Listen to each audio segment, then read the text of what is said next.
Bueno gente, un saludo para todos. Como ya sabrán por los anteriores videos que he realizado, mi nombre es David López.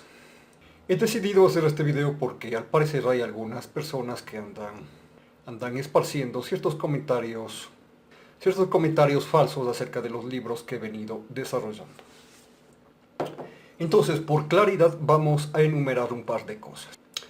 1. Sobre la pretensión de que los documentos que he venido desarrollando son una imitación. Bueno,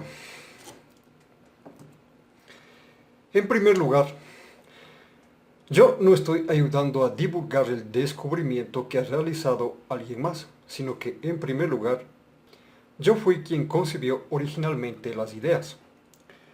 En segundo lugar, soy yo mismo quien las escribe.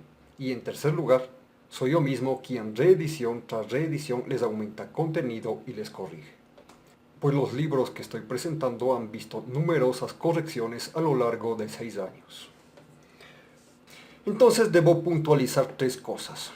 1. En primer lugar, yo no estoy ayudando a divulgar el descubrimiento que ha realizado alguien más. 2. Los documentos que estoy desarrollando no son una imitación. Que exista alguien más tratando de tomarle el error a los libros que vengo desarrollando para acreditarse el descubrimiento, o mejor dicho, el progreso en materia de epistemología que hay en sus páginas, eso sí sería otra cosa.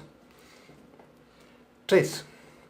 La única razón por la cual los libros que he venido desarrollando ya por 6 años aún no cuentan con derechos de autor es porque aún no he terminado el desarrollo. Y creo que aún faltan unos 3 o 4 años más antes de que intente hacer los respectivos trámites para sacar una primera edición. Si bien es cierto, a medida que se completaba el desarrollo, los libros se han venido exhibiendo en internet desde el año 2019. Entonces, ni estoy ayudando a divulgar el descubrimiento que ha realizado alguien más, y tampoco son una imitación. Si bien es cierto que ha sido el mismo Arthur Schopenhauer el que a través de sus obras aportó el germen de las ideas que ayudaron a desarrollar estos libros. Bueno, eso por una parte. 2. Sobre la pretensión de que estos libros serían documentos con consecuencias penales. ¿Qué pasa cuando las así consideradas autoridades quieren convertir su opinión o sus prejuicios en ley, argumentando que yo no poseo diploma universitario y que ni siquiera soy estudiante de una universidad? No falta quien opina que yo debo dejar los progresos de epistemología, mejor dicho, los progresos de genociología epistémica que contienen estos libros en manos de los profesionales. Mejor dicho, de las personas que por poseer algún tipo de diploma universitario se les considera profesionales. Entonces, ¿acaso pueden las así llamadas autoridades implementar normativa y usarla como ley entre comillas, para desacreditarme? ¿O para empoderarse de los derechos de autor que por derecho natural me pertenecen? Bueno, hasta donde sabemos, en realidad no es algo que puedan hacer de forma legal. La situación es que el uso que en este país suelen hacer de la llamada normativa no siempre es muy legal. ¿Qué tipo de control pueden acreditarse las autoridades sobre la escritura y la respectiva difusión de documentos y libros? Bueno, si usted quiere escribir y difundir un libro, un documento, etc., se cuestiona 2 cosas. 1. La libertad de usar las palabras como queremos y 2. La libertad de expresarnos como queremos.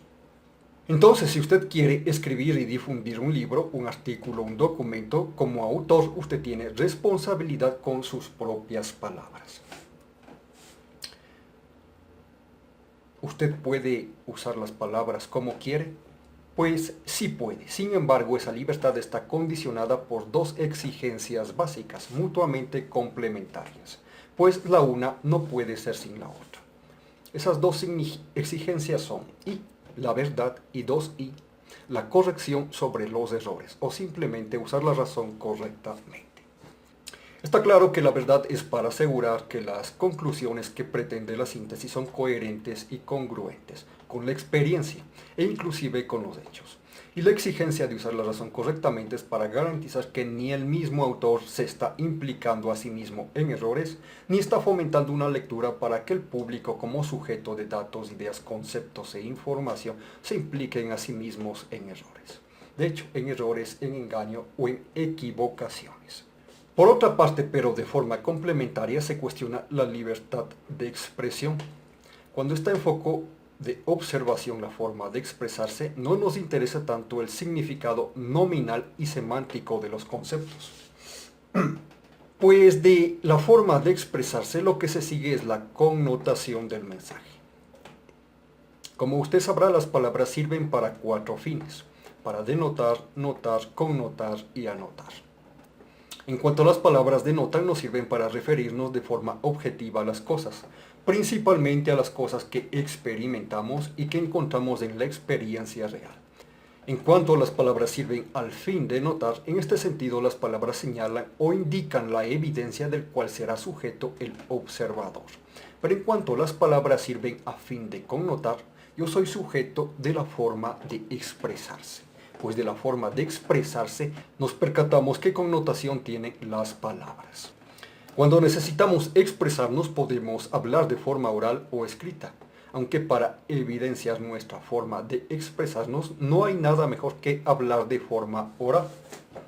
Sin embargo, con suficiente habilidad también podemos expresar lo que hemos hablado de forma escrita.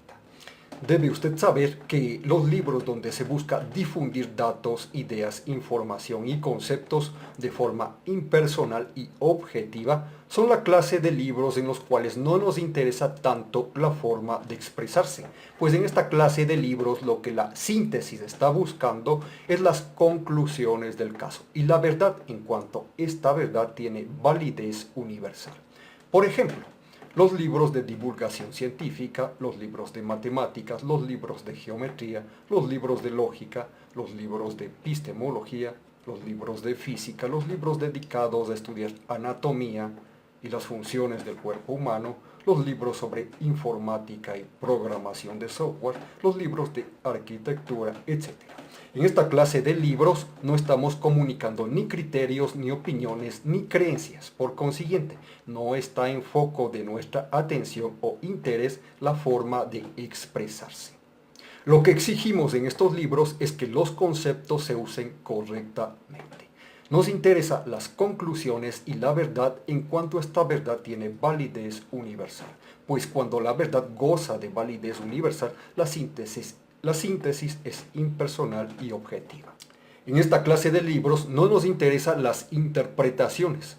En cambio, si lo que está en foco de nuestra atención es la forma de expresarse, en este caso difícilmente podemos percatarnos del mensaje sin interpretar. La forma de expresarse, sin embargo, es una parte muy importante en el mensaje de muchos libros, revistas. Estos libros generalmente son obras de literatura, novelas, cuentos, fábulas, historias, inclusive narrativa de los hechos, y de forma absolutamente general en todos los sitios donde la razón y el mensaje están condicionados por las convicciones, por el criterio, por la opinión o simplemente por las cosas que hemos terminado por creer.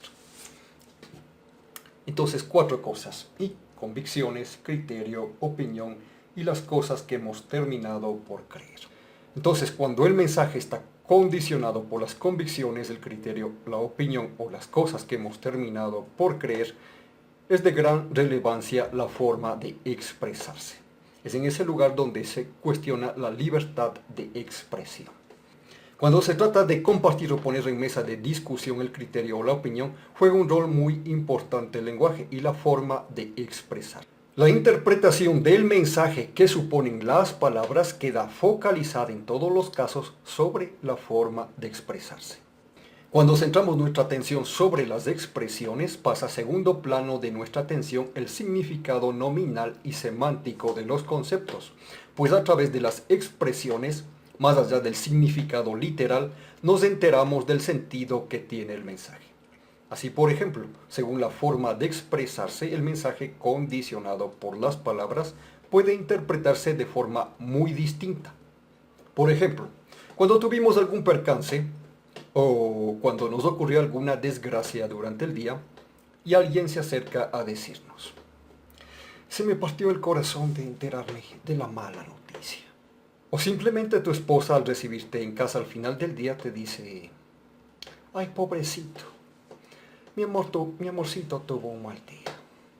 Según la connotación que tengan las palabras en la forma de expresarse, las mismas palabras pueden dar a entender que tu esposa realmente está tratando de mostrarse comprensiva, pero si se expresa en tono reticente y cargado de mordacidad, puede darte a entender que tu esposa está molesta, que tal vez está burlando. Bueno, cuando las palabras sirven de herramienta para hacer públicas las convicciones, el criterio, la opinión o las cosas que hemos terminado, que tenemos a bien creer, más que hablar necesitamos expresarnos. Y la libertad de expresarnos como queremos tiene dos exigencias. Uno, la honestidad, y dos, la sinceridad. Así de simples son las exigencias que la ética y la moral plantean a la libertad de expresión. Entonces, usted sí puede expresarse como quiera, siempre y cuando respete estas dos condiciones. Es muy común confundir la libertad de usar las palabras como queremos y la libertad de expresarnos como queremos. Debe usted notar que ni de las convicciones, ni del criterio, ni de la opinión, ni de las cosas que hemos terminado por creer, se puede exigir la verdad. Es decir, este es un espacio verbal para la razón donde no podemos aspirar a la conclusión. Eso, aun y cuando tengamos una gran certeza en las cosas que en su momento terminamos por creer. Aun y cuando tengamos buenos justificativos en las cosas que en su momento terminamos por creer. Este es un espacio de la razón donde no se puede aspirar a la conclusión. Por consiguiente, es por principio imposible demostrar la verdad. Eso, aunque las pruebas sean abrumadoras y la certeza sea casi completa. En tanto las palabras ofrecen la verdad y las conclusiones del caso, estas no son objeto de interpretación, pero ante las expresiones verbales la pregunta ya no es por la verdad, la pregunta es: ¿qué hay de cierto? ¿Qué certeza tenemos? La exigencia de sinceridad es necesaria sobre todo en cuanto sus actos aportan el mensaje ostensivo si usted se expresa. Pues si usted no es sincero al expresarse, entonces va a empezar a fingir. Y si usted empieza a fingir al expresarse, entonces es hipócrita. Ocurre que la forma de expresarse que tiene en su momento cada persona se ve necesariamente condicionada por las convicciones personales, por el criterio, por la opinión y hasta por las cosas que hemos terminado por creer. Entonces, si usted no es sincero al expresarse, va a empezar el intento por engañar al resto en su criterio, en su opinión y hasta en las cosas que ha terminado por creer. De forma complementaria, tenemos la exigencia de la honestidad. Y la exigencia de honestidad es porque usted, al usar las palabras, puede sentirse motivado a reservarse de forma calculadora la verdad o simplemente a disimular lo que resulta cierto. Si usted empieza a disimular en sus palabras algo que usted sabe o está consciente es cierto, entonces está faltando como persona honesta. Si usted empieza a faltar como persona honesta, ocurre dos cosas. Y se pierde la confianza. Dos, y usted va a empezar a implicarse a sí mismo de forma disimulada y embustera en sus intenciones. Por estas razones, la libertad de expresarse es posible y debida siempre y cuando se respete las exigencias de sinceridad y honestidad. Bueno, esto es en cuanto a la libertad de usar las palabras como queremos y la libertad de expresarnos como queremos. Condicionados por estas exigencias, podemos usar las palabras como queremos y podemos expresarnos como queremos. Así de simple, nada más. Aquí algunas personas en Ecuador creen que si tú no tienes un título no es legal que tú aportes progresos en algún área del saber o de la ciencia. Bueno, dado que estos dos libros son dos ensayos de gnoseología epistémica, porque eso es lo que son estos libros, la síntesis está encauzada a presentar la verdad de forma impersonal y concluyente, y a generar ideas o reflexiones que encaucen nuestro pensamiento hacia las conclusiones que implica la verdad. En estos libros, solo excepcionalmente vertimos algún criterio u opinión. Eso no representa ni el 5% del contenido. Por consiguiente, en estos libros es de escasa relevancia la forma de expresarse.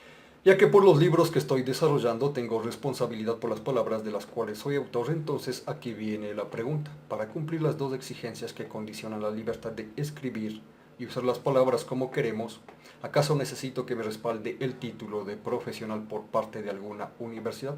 Pues al desarrollar estos libros a lo largo de 6 años yo he mostrado que no necesito. Entonces, ¿pueden ellos empoderarse de los documentos o quitarme el derecho como autor de los mismos, alegando que estos progresos de epistemología que me corresponden a mí no me serán reconocidos ni aprobados debido a que no me respalde el diploma universitario de un profesional? Bueno, mientras yo pruebe, o mejor aún, mientras yo muestre que al desarrollar estos libros estoy procurando responsabilidad con las palabras de las cuales yo soy autor, en realidad no tiene autoridad ni derecho a intervenir para quitarme derechos de autor, ni obstruir mi potestad de continuar con la escritura digital de los libros. Tampoco es cierto que tengan autoridad de obstruir mi potestad de difundirles en las diferentes ciudades de este país anunciando que soy el autor. Pues el progreso de epistemología que estos libros contienen realmente me pertenece. Los derechos de autor que tramitaré cuando termine el desarrollo de los libros, sin embargo, los derechos de autor los tramitaré cuando termine el desarrollo de los libros. Sin embargo, ningún impedimento legal existe mientras pasan esos años para que yo pueda difundirles. Número 3. 1. Sobre la pretensión de que estos libros representan una ideología. 2. Sobre la pretensión que estos libros son libros científicos. Y 3. Sobre la pretensión de que estos libros serían solamente obras de literatura. 1. ¿Acaso estos libros representan una ideología? ¿Qué hay de cierto en que estos libros representan una ideología más? Pues tal pretensión es totalmente falsa.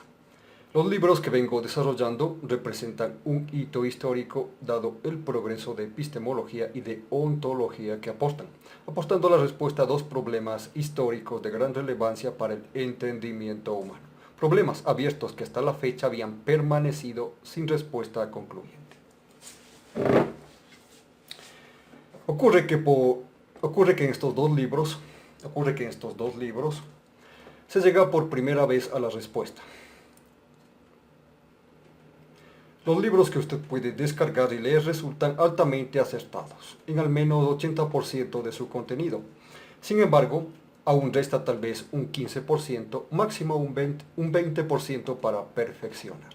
Es decir, el libro no está completamente exento de posibles errores, ante los cuales haremos un esfuerzo por realizar los pertinentes correctivos.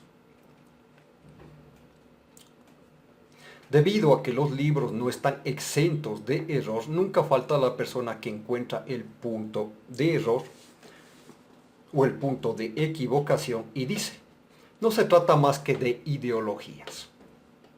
Y bueno, eso definitivamente no es verdad. Yo no me dedico a desarrollar ideologías. Si hay errores con la respectiva demostración del error, haremos la corrección. El hecho que los libros aún en desarrollo tengan un porcentaje de error no implica que los libros a la presente fecha no estén aportando un progreso histórico de epistemología y de ontología para la comprensión del hombre racional. Les invitamos a leer la última actualización de los libros hecha en el mes de septiembre del año 2025. 2. ¿Acaso estos libros son libros científicos? Bueno, también existen personas que se van por el otro extremo. Existen las personas que les gusta hacer la burla desde el otro extremo. Y dicen, entonces son libros científicos. Bueno, eso tampoco es verdad. Estos libros que vengo desarrollando son ensayos de genociología epistémica. Y resulta que los libros de lógica, de psicología y de genociología son de interés sobre todo para el epistemólogo.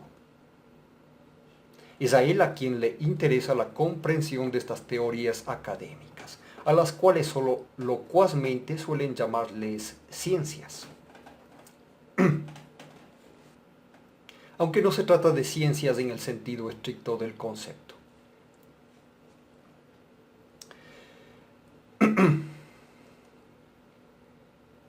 El epistemólogo, al estudiarse a sí mismo como entendedor, mejor aún, al usar su mente de forma reflexiva para juzgarse a sí mismo como sujeto entendedor, supone ser el experto en aportar los principios de la explicación científica. Es al epistemólogo a quien se le acredita la especialidad o la competencia para juzgar quién tiene razón. Sí, es precisamente, sí, entonces, es al epistemólogo a quien al menos en teoría se le acredita la competencia de juzgar si usted tiene o no tiene razón. El epistemólogo es quien demuestra públicamente y usando los respectivos principios si usted tiene o no tiene razón. Pues ese es su trabajo. Garantizar que en la comprensión final usted no se ha implicado a sí mismo ni en errores, ni en engaño, ni en equivocaciones. Y que no tiene falencias. Cuando usted no se ha implicado en errores, la explicación comprensiva es concluyente. Entonces, el epistemólogo nos ofrece la explicación concluyente y racional para cualquier campo experimental de la ciencia en la que se aplique a trabajar el hombre. Mientras es trabajo del epistemólogo juzgarse a sí mismo como entendedor de su propia experiencia con el mundo real, por otra parte es el científico o el hombre de ciencia el que se encarga de pensar y diseñar experimentos con la finalidad de aportar al progreso de la tecnología, pues ese es el trabajo del que se le responsabiliza al científico. Entender vía de experimentos diseñados y controlados cómo es que rigen las leyes de este mundo en los experimentos que él realiza y aprovechar el entendimiento y comprensión de dichas leyes para desarrollar tecnología. Para eso trabaja el científico, para apostar al desarrollo de la tecnología. Entonces, este libro como tal no es un libro de ciencia, aunque al ser un libro de genoseología epistémica, tiene por competencia descubrir los principios que nos permiten demostrar si usamos la razón correctamente. El epistemólogo supone ser la persona competente cuando se trata de juzgar si tenemos razón, pues si tenemos razón, la explicación en cualquier esfera de la ciencia quedará justificada. Por eso decimos que la epistemología es el fundamento de la explicación científica. A veces por mera locuacidad a la epistemología le decimos ciencia, y ciencia solo entre comillas, pues esto último es uso incorrecto de conceptos. A veces por locuacidad decimos que la epistemología resulta ser la ciencia comprensiva del error, del engaño, de la equivocación y finalmente la ciencia que aporta la explicación de los fallos. ¿Por qué falla el experimento? Si no hay error, ni engaño, ni equivocación, y si la teoría no falla en las pruebas experimentales, el epistemólogo en ese caso nos garantiza que la explicación es concluyente.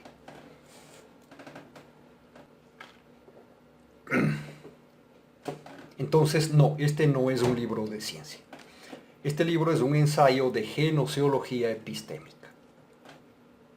Entonces, estos libros que estoy presentando no están destinados a la explicación de experimentos, ni están orientados a aprovechar el entendimiento y comprensión de las leyes que rigen nuestra experiencia con este mundo en pro del desarrollo de la tecnología. Por consiguiente, no son un aporte a la ciencia, sin embargo, sí son un aporte al desarrollo de la epistemología, pues en estos libros se ofrece por primera vez la respuesta concluyente a dos problemas clásicos que hasta la presente fecha habían permanecido abiertos. Número 3. ¿Acaso estos libros son obras de literatura? Finalmente, no faltan las personas que creen que estos libros son obras de literatura. Y por supuesto que eso no es verdad. Estos libros no se escriben para que usted al leerlos califique la forma de expresarse. Tampoco nos cuentan algún tipo de historia ni anécdotas. Tampoco narran hechos, sin mencionar que aquí no usamos figuras retóricas ni metáforas. O al menos, Nosotros evitamos las figuras retóricas y las metáforas al máximo. Las páginas de estos libros generan pensamientos que invitan a cuestionarse o simplemente a ser reflexivos al pensar, lo cual puede indicarnos que tienen cierta dosis de pensamiento filosófico. Lo cierto es que estos libros tampoco han sido pensados como obras de filosofía. Creo que la forma más acertada de referirse a estos libros que yo le estoy presentando es simplemente ensayos de genociología epistémica, nada más.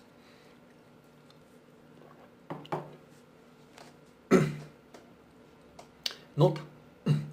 Dicen que una buena obra literaria representa un triunfo del lenguaje, pero un buen libro de epistemología, más que un triunfo del lenguaje, representa un triunfo de la razón. ¿Tiene razón? ¿Tiene las conclusiones? Eso se debe a que un buen libro de epistemología no tiene por fin hacer bella la lectura, sino simplemente busca por una parte las conclusiones que implica la verdad y por otra parte reducir a su forma simple la comprensión de las cosas más complejas. Número 4. Sobre la pretensión de que estos libros serían una obstrucción para la justicia. Como usted debe llegar a conocer en el segundo libro que vengo desarrollando, libro que se llama Justificar 4 exigencias fundamentales o simplemente la ética y el derecho, conceptos esenciales, en ese libro se encuentran las exigencias epistémicas, que en concordancia con el principio de razón suficiente y con las 4 raíces del entendimiento, tiene el epistemólogo en su competencia de juzgar si es justo y enjuiciar correctamente para comprender si se justifica. Estas 4 exigencias que tiene el hombre racional al juzgar si es justo y al enjuiciar correctamente para comprender si se justifica, son exigencias de las cuales debe responsabilizarse el sujeto racional en general, y con especial responsabilidad.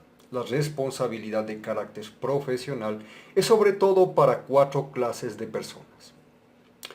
1. Los epistemólogos. 2. Los legisladores. 3. Los jueces.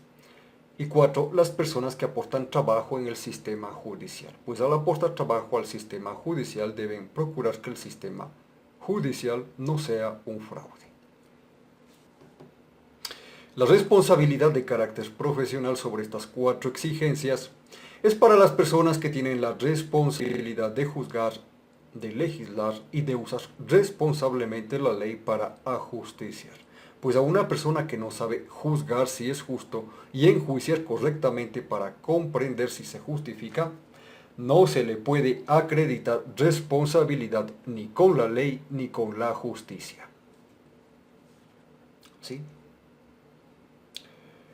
Entonces, sobre los señores legisladores y sobre los señores jueces, como a nadie más en este mundo, les pesa a ellos la responsabilidad profesional sobre estas 4 exigencias. Bueno, eso al menos en teoría. 2 preguntas. ¿Cuál es la garantía epistémica de que sabemos juzgar si es justo? ¿Hay algún tipo de garantía epistémica? 2. ¿Cuál es la garantía epistémica de que las normas legales realmente son legales? Estas 4 exigencias tienen 4 implicaciones, que son la base para comprender si es legal. Son la base para comprender 2 cosas. 1. Si las normas políticas y reglamento que implementan los legisladores verdaderamente están pensados para ser legales. Y 2. Si el uso que hacen en la praxis de las normas políticas, del reglamento y de los principios realmente es legal. Entonces, a partir de estas 4 exigencias, juzgamos para comprender esas 2 cosas. Entonces, estas 4 exigencias tienen 4 implicaciones. En la simultaneidad y cumplimiento de estas 4 implicaciones, podemos juzgar si es legal del siguiente modo. Observe usted la tabla que yo pongo a continuación. En esa tabla usted puede leer las 4 exigencias y la cuádruple implicación. Al lado izquierdo de la tabla usted tiene las 4 exigencias. Esas 4 exigencias nos dicen, nos condicionan del siguiente modo. Esas 4 exigencias nos condicionan del siguiente modo al juzgar. Y si es necesario, 2i si es suficiente, 3i si tiene derecho y 4i si tiene razón. Si tiene razón al juzgar si es justo y al enjuiciar correctamente para comprender si se justifica. Entonces, de esas 4 exigencias, con base a esas 4 exigencias hay una cuádruple implicación. Y una implicación de necesidad, 2i, una implicación de justeza. Es decir, debemos mostrar que es justo. 3i, una implicación de respeto. Y 4i, una implicación de responsabilidad. Y responsabilidad con el deber y el albedrío. Entonces, si se satisface esta cuádruple implicación de necesidad, de justeza, de respeto y de responsabilidad, entonces sabemos que la justicia es legal. Aunque estas 4 exigencias son una parte absolutamente necesaria y no opcional de la legislación,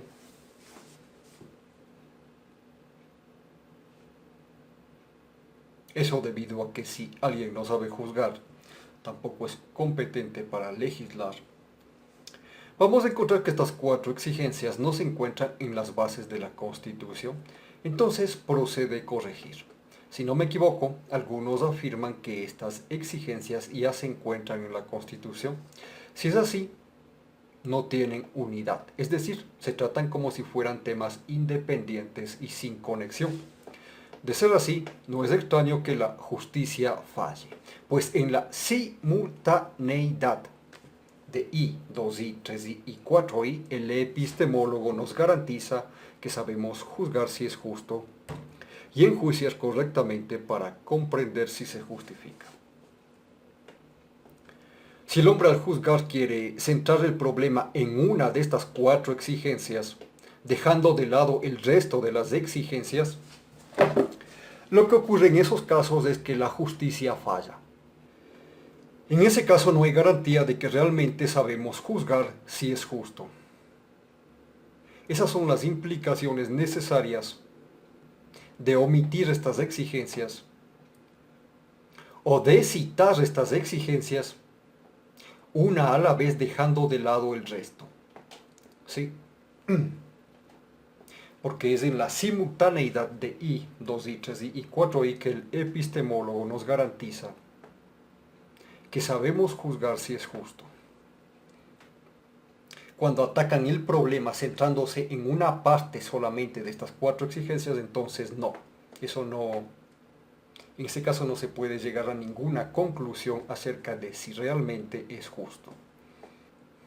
Además de desarrollar unas lecciones de genociología en torno a estas 4 exigencias, el libro que estoy presentando tiene otras novedades importantes de carácter histórico. Por ejemplo, se procede a realizar por primera vez y correctamente la distinción ontológica de la ley, pues la ley que rige nuestra experiencia real se muestra en 4 formas.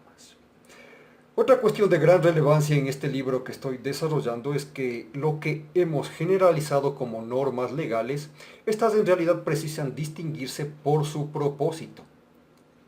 En otras palabras, la llamada normativa tiene 4 formas.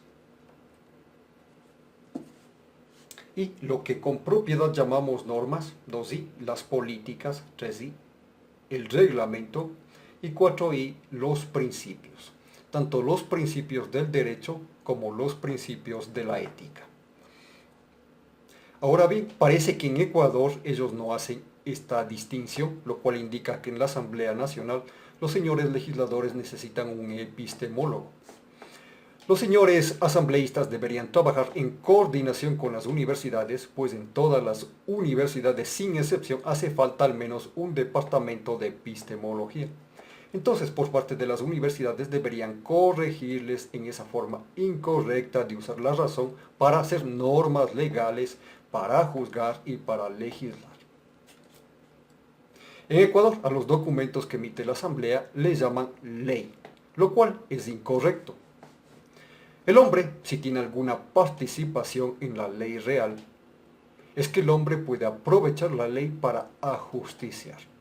Por otro lado, pero de forma complementaria, las llamadas normas legales se usan para legislar. Son la guía para juzgar si se satisface la cuádruple implicación de necesidad, de justeza, de respeto y de responsabilidad. Nada más. Para eso sirve la normativa, la cual aquí en Ecuador le llaman incorrectamente ley. Si usted quiere saber dónde se ubica la ley real que rige en la experiencia cotidiana del hombre, le invito a leer el libro que estoy desarrollando. Bueno, ya se imaginará usted qué implicaciones tiene el hecho de que por una parte estas 4 exigencias sean una parte absolutamente necesaria y no opcional de la legislación, tanto al legislar como al juzgar, y que por otra parte, a pesar que estas 4 exigencias resultan ser una parte necesaria y no opcional de la legislación, sin embargo, hasta la presente fecha ni siquiera se toman en cuenta estas 4 exigencias epistémicas. No son tomadas en cuenta ni por los legisladores ni por los jueces. En todos los libros que ellos han desarrollado, no se encuentran estas cosas, y mucho menos se toman el trabajo de explicar acerca de ellas. Tal progreso de epistemología, por el simple hecho de venir por parte de una persona que no tiene diploma en derecho o en leyes, les incomoda.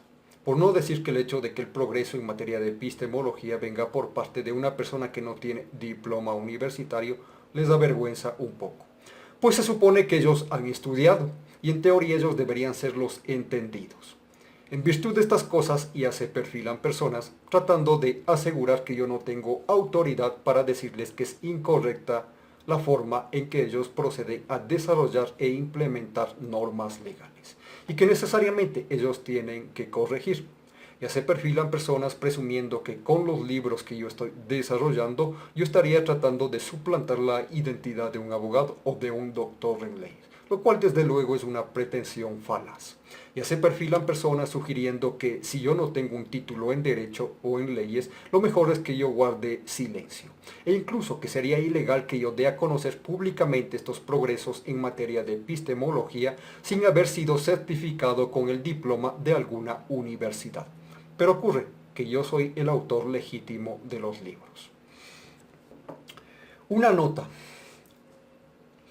Usted se puede preguntar por qué estas 4 exigencias epistémicas son absolutamente necesarias, tanto para los jueces que tienen competencia de juzgar, como también para los señores legisladores que tienen la competencia de garantizarnos que a responsabilidad y respeto de la normativa que ellos implementan, las cosas realmente se están haciendo de forma legal.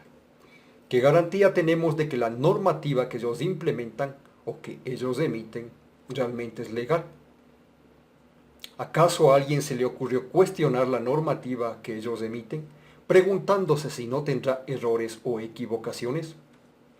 ¿Acaso a alguien se le ocurrió cuestionar si no estarán manipulando el correcto uso de razón a través de la normativa e implicándonos en procesos pseudo-legales destinados por principio desde la misma normativa a ser fraudulentos, destinados desde la misma normativa a hacernos copartícipes de una legislación fraudulenta? Efectivamente, esas serían las implicaciones del error, el engaño y la equivocación.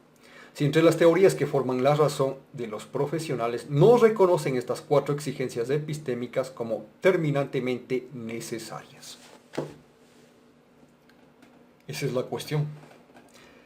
Si los profesionales que bajo enseñanza académica de las actuales teorías jurídicas, del derecho, de la ética, teorías políticas y demás se arrojan la competencia de juzgar y legislar, no comprenden la absoluta necesidad de hacer esfuerzos por llevar a la práctica legislativa y judicial estas 4 exigencias epistémicas, solo nos están haciendo participar de una legislación fraudulenta. Así de simple.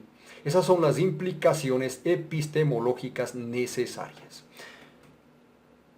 y si nos hacen participar conscientemente de una normativa que por principio nos terminará implicando de forma fraudulenta con la justicia, eso es una villanía, ya que para garantizar que sí es justo deben cumplirse simultáneamente estas cuatro exigencias.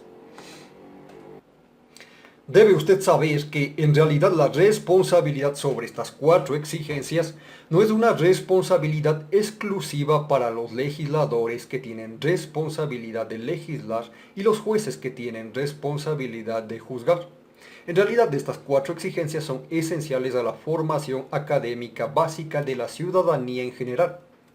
Eso por el simple hecho de que si la razón de una persona no ha sido adecuadamente formada en la competencia racional de juzgar si es justo y enjuiciar correctamente para comprender si se justifica, tampoco se le puede confiar mayor responsabilidad con la ley, ni con la ley ni con la justicia. Una persona que no sabe juzgar es una persona que no se le puede confiar mayor responsabilidad con la ley. Así de simple. ¿Y quién es responsable con la ley? Pues esa responsabilidad ante la ley nos corresponde en realidad a todos. Esa no es una responsabilidad privativa de jueces y legisladores. La única diferencia es que, al menos en teoría, sobre ello recae la responsabilidad de profesionales.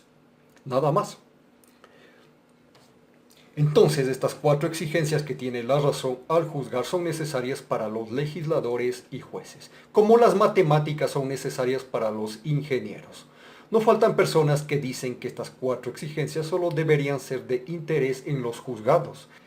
Y eso es como pretender que las matemáticas solo deberían ser de interés para los matemáticos, que por ser responsabilidad de los matemáticos, ni los ingenieros ni los arquitectos tienen algún tipo de competencia en matemáticas. Así de absurdo resulta. Bueno, teniendo presente el hecho de que una persona que no tiene diploma universitario haga un progreso de epistemología, el cual tiene sendas implicaciones para las mismas leyes, no solo de este país, sino de cualquier país en general, sabíamos que había un par de personas que se venían perfilando con sus planes. Creo que hasta venían analizando la posibilidad de alegar que este libro sería una obstrucción a la justicia, lo cual ciertamente sería un intento de enrevesar la verdad. Usted se puede preguntar cómo un libro que aporte un progreso de epistemología puede ser una obstrucción para la justicia, si precisamente este libro aporta las bases epistémicas que tiene la razón al juzgar si es justo. Puede usted revisar, le invitamos a revisar de principio a fin los libros que dejo en sus manos. Obviamente sería risible y sumamente absurdo que alguien quiera pretender que estos libros representan una obstrucción a la justicia. Todo lo contrario, representan un progreso histórico de epistemología para las mismas bases legales de la legislación. Bueno, por último, número 5. Sobre la pretensión que el progreso que aportan estos libros ya existía. Nunca faltan las personas que dicen que estas cosas ya supuestamente ya existían. Usted se puede preguntar por qué, si son tan fundamentales estas cuatro exigencias en epistemología, por qué razón no han sido ya ampliamente reconocidas por las universidades, por los sectores académicos y desde luego, ¿por qué no han sido reconocidas como estrictamente necesarias en el caudal de conocimientos que deben poseer las personas que trabajan en la función legislativa y judicial? Bueno, la respuesta es muy sencilla. Estas cuatro exigencias se corresponden con un problema histórico de epistemología, que se refiere a las exigencias epistémicas que tiene la razón al juzgar si es justo y enjuiciar correctamente para comprender si se justifica. A un problema histórico sobre las teorías de la justificación epistémica. Tal problema histórico ha sido un problema que ha viajado a través de los siglos como un problema abierto de la razón. A este respecto se han barajado algunas teorías, pero ninguna ha llegado a la respuesta simple y concluyente a la que se llega finalmente en este libro. Por consiguiente, no es de asombrarse que siendo estas cuatro exigencias epistémicas tan esenciales, hasta la presente fecha no hayan sido ampliamente reconocidas. A propósito, usted se puede preguntar, ¿por qué cuatro exigencias? ¿Por qué no más bien tres exigencias? ¿O por qué no son cinco? Bueno, eso es algo que yo le cuento en el libro que estoy desarrollando. Bueno, la situación es que no faltan personas que, según dicen, estas cosas ya existían. Y bueno, si eso es cierto, que muestren dónde existía ya esa bibliografía. ¿Desde cuándo existía ya la respuesta? Nosotros sabemos que antes del año 2018 tal respuesta no existía. Las cuatro exigencias que tiene la razón al juzgar son de la más asombrosa simplicidad. La razón debe juzgar y comprender cuatro cosas. Como usted puede apreciar, en la tabla se muestran las cuatro exigencias en su forma completa y en su forma básica. En su forma completa esas cuatro exigencias, en su forma completa el epistemólogo al juzgar está condicionado por cuatro exigencias. Debe comprender cuatro cosas. Si es necesario, si es suficiente, si tiene derecho o simplemente si hay respeto a los derechos, pues el respeto al derecho nos mantiene fuera de los excesos y el abuso de potestad. Y finalmente, de forma general, la última exigencia es simplemente si tiene razón, pero sobre todo, si tiene razón al juzgar si es justo y enjuiciar correctamente para comprender si se justifica. En su forma básica, solamente encontramos las exigencias que nos condicionan al juzgar si es justo, nada más. No al juzgar si es justo y enjuiciar correctamente para comprender si se justifica, sino simplemente las exigencias que nos condicionan al juzgar si es justo. Al epistemólogo se le plantea una pregunta: ¿qué exigencias epistémicas tiene la razón al juzgar si es justo? Y el epistemólogo responde del siguiente modo: debemos juzgar cuatro cosas. Y si es necesario, 2i. Si no es insuficiente, 3i. Si no es excesivo, y 4i. Si el desperdicio al aprovechar el potencial y además los recursos que nos ofrece el poder tiende tanto como sea posible a cero. En la simultaneidad de i, 2i, 3i y 4i, el epistemólogo nos garantiza que sabemos juzgar si es justo. Nada más. Entonces, si es necesario, si no es insuficiente, si no es excesivo y si el desperdicio al aprovechar el potencial y los recursos que nos ofrece el poder tiende tanto como sea posible a cero. Nada más. En la simultaneidad de esas cuatro exigencias, de esas cuatro condiciones, se garantiza, se concluye que sí es justo. Entonces, en la simultaneidad de estas cuatro exigencias, el epistemólogo nos garantiza que sabemos juzgar correctamente. Si el hombre que hace uso de razón procede en constante corrección a estas cuatro exigencias, el epistemólogo nos garantiza que se están haciendo las cosas de forma justa. Entonces, ¿qué hay de cierto respecto a la presunción de que este conocimiento ya existía? ¿Qué hay de cierto respecto a la presunción de que la respuesta sobre las exigencias epistémicas que tiene la razón al juzgar si es justo y enjuiciar correctamente para comprender si se justifica ya existía?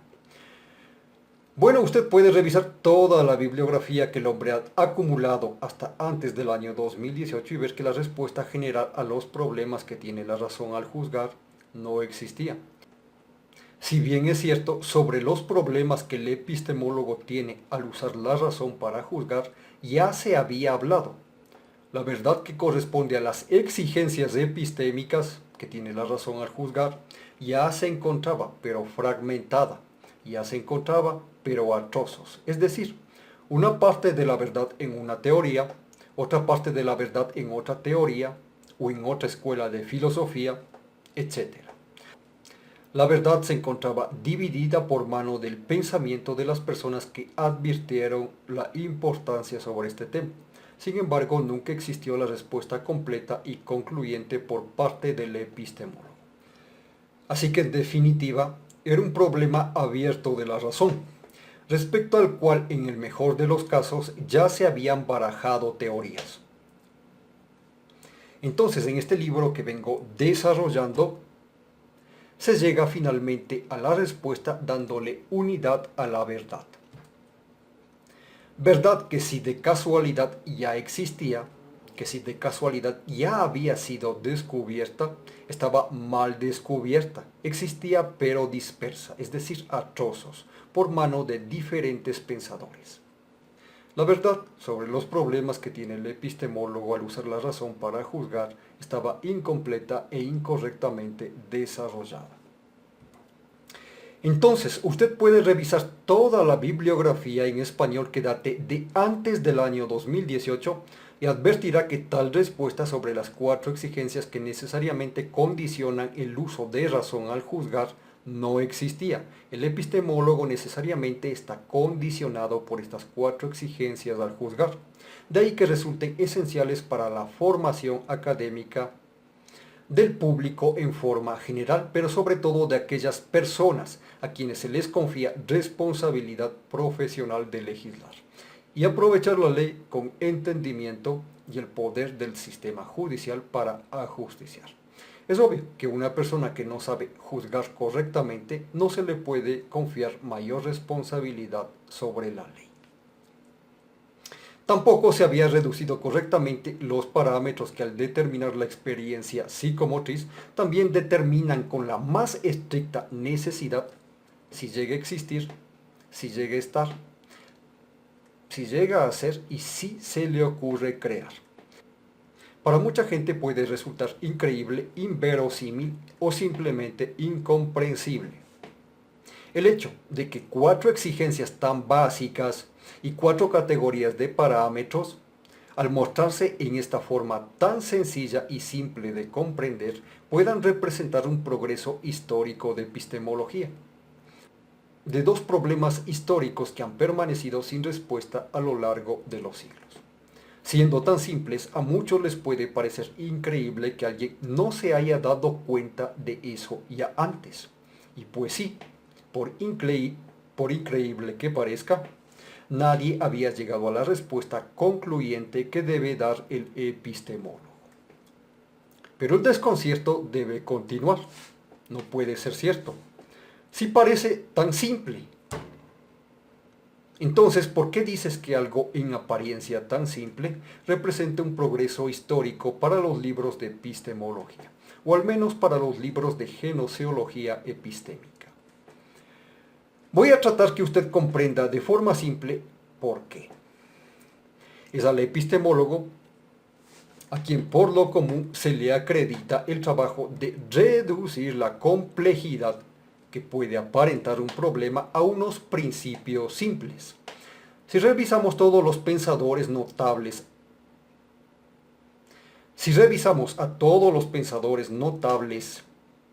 que a lo largo de la historia aportaron algún progreso al entendimiento y la comprensión del hombre, su gran mérito no fue hacer el entendimiento y la comprensión de nuestra experiencia con el mundo algo complejo. Todo lo contrario. Ellos tomaban lo que parecía complejo de resolver y reducían el problema a unos principios básicos, necesarios pero suficientes para atacar el problema que tenía. Así, por ejemplo, nos encontramos con las famosas leyes de Kirchhoff. ¿Quién no ha escuchado hablar sobre las famosas leyes de Kirchhoff? Acerca de la utilidad de estos principios de Kirchhoff, usted puede encontrar numerosos ejemplos desarrollados en los libros de William Hyde, Jack Hemerly y Stephen Durbin. También en el libro de Matthew N.O. Sadiku. Son libros de análisis de circuitos para estudiantes de ingeniería. Si usted tiene nociones teóricas básicas sobre los principios que rigen el comportamiento de circuitos en serie y paralelo, sabrá que los problemas que se presentan en esos libros serían un auténtico desafío a la comprensión, un rompedero de cabeza. Si el estudiante no llega a comprender las llamadas leyes de Kirchhoff, la ley de la tensión y la ley de las corrientes. Bueno, estas 2 leyes tan sencillas de enunciar representan una simplificación enorme al problema de analizar circuitos combinados en serie y en paralelo. Usted puede pensar que estas dos leyes son de la máxima complejidad, pero en realidad son de la máxima simplicidad, tan simples que terminan por confundir a los estudiantes que están iniciando su aprendizaje. A primera vista parece inverosímil que los más variados problemas que pueden surgir en el análisis de circuitos con diferentes niveles de dificultad puedan descansar sobre la comprensión de estas dos sencillas leyes. Desde luego, estas dos sencillas leyes, aunque resultan simples de enunciar, pasaron por todo un proceso de descubrimiento. Aunque el aprendizaje sobre cómo aplicar dichas leyes pueda darse tranquilamente en un semestre, sin embargo el descubrimiento y desarrollo de las mismas definitivamente no fue posible en un semestre de universidad. Eso tomó muchos años. Algo similar pasa con estas cuatro exigencias y estas cuatro categorías de parámetros. Parecen de la máxima simplicidad. Y es que en realidad sí son de la máxima simplicidad. Aunque resulten fáciles de enunciar, el desarrollo de las mismas es un trabajo que por lo menos hasta ahora me ha costado 6 años. Espero que a futuro no les sepulten en el silencio. Estoy seguro que ya bien desarrolladas, estas cuatro exigencias y estas cuatro categorías de parámetros, por muy sencillas que puedan parecer, serán de gran valor para la formación académica del público en general.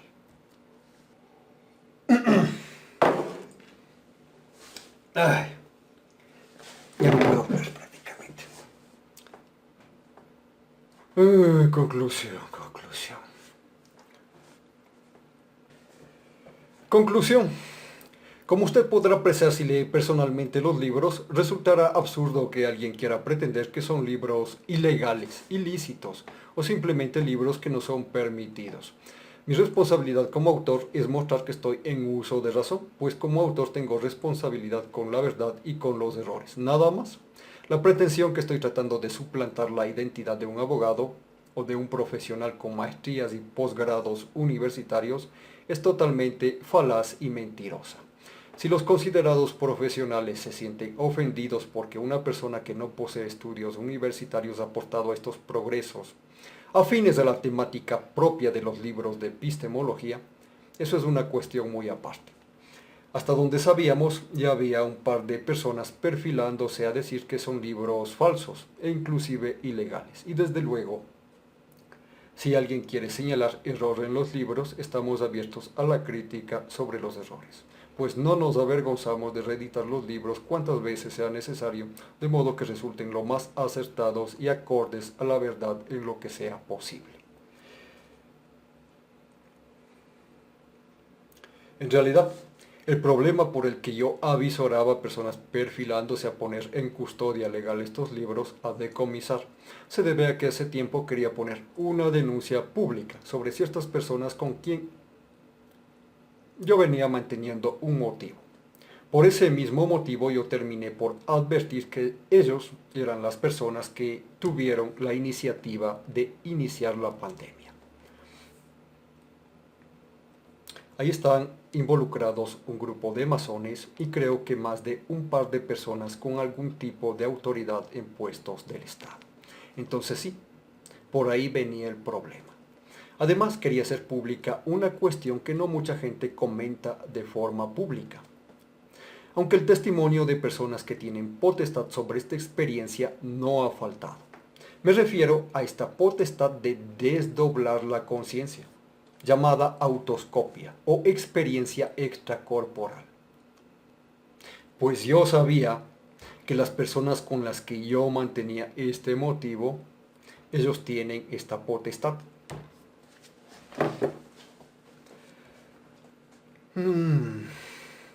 Bueno, según creo, y si no creo mal, ellos se venían estudiando el caso.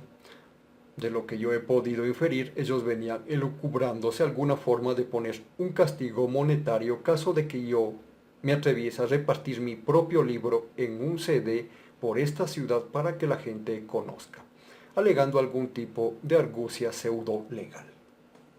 Bueno, Este ya no es lugar para que yo me extienda con aclaraciones o comentarios de ese tipo. Si usted quiere enterarse cómo se venía suscitando el problema, le invito a la entrega de un segundo CD. Además, ahí podrá tener más detalles sobre cómo terminé desarrollando estos libros. Hoy es día martes 16 de septiembre del año 2025. Gente, para mí ha sido un gusto saludarles y ponerles al tanto sobre las novedades que se venían suscitando con el desarrollo de estos libros. Les dejo mi número de teléfono en pantalla.